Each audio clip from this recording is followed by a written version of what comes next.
নিজের হবু বরকে ৪০০ ফুট গভীর খাদে ফেলে হত্যার অভিযোগ উঠেছে এই তরুণের বিরুদ্ধে।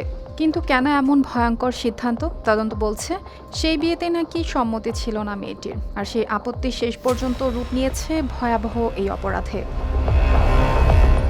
ভারতের মহারাষ্ট্রের পুনে জেলার ঐতিহাসিক লোহাগাড় দুর্গে ঘটে যাওয়া এই ঘটনা এখন দেশজুড়ে আলোচনার বিষয়। অভিযুক্ত তরুণীর নাম সিয়া ঘোষাল আর নিহত তরুণ কেতন আগরওয়াল। আগামী নভেম্বরে তাদের বিয়ে হওয়ার কথা ছিল। দুই পরিবারও সেই প্রস্তুতি শুরু করে দিয়েছিল বেশ জাঁকজমকভাবে। ভারতীয় সংবাদ মাধ্যমের তথ্য অনুযায়ী বিয়ের জন্য রাজস্থানের জয়পুরে প্রায় ১৭ কোটি রুপি ব্যয়ে একটি প্রাসাদ ভাড়া করা হয়েছিল। অতিথিদের যাতায়াতের জন্য রাখা হয়েছিল দুটি প্রাইভেট বিমানও। সবকিছু এগুচ্ছিল একটি রাজকীয় আয়োজনের দিকে, কিন্তু সে আয়োজনের আড়ালে জমছিল অন্য এক সংকট।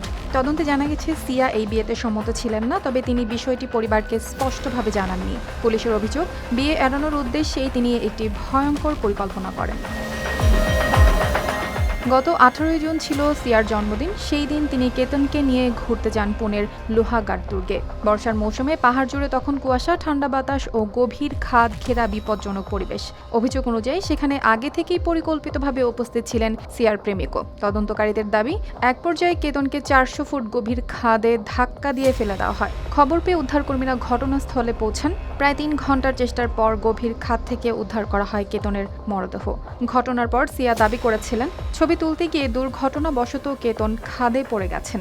শুধু তাই নয়, সামাজিক যোগাযোগ মাধ্যমেও তিনি শোক প্রকাশ করে একাধিক আবেগঘন পোস্ট দেন। কিন্তু তদন্ত যত এগিয়েছে ততই সামনে এসেছে নতুন তথ্য।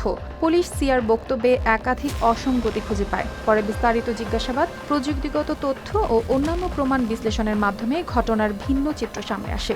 শেষ পর্যন্ত সিয়া ঘোষাল ও তার প্রেমিককে গ্রেপ্তার করেছে পুলিশ। তাদের বিরুদ্ধে হত্যা ও ষড়যন্ত্রের অভিযোগে মামলা করা হয়েছে। অর্পিতা জাহান, RTV।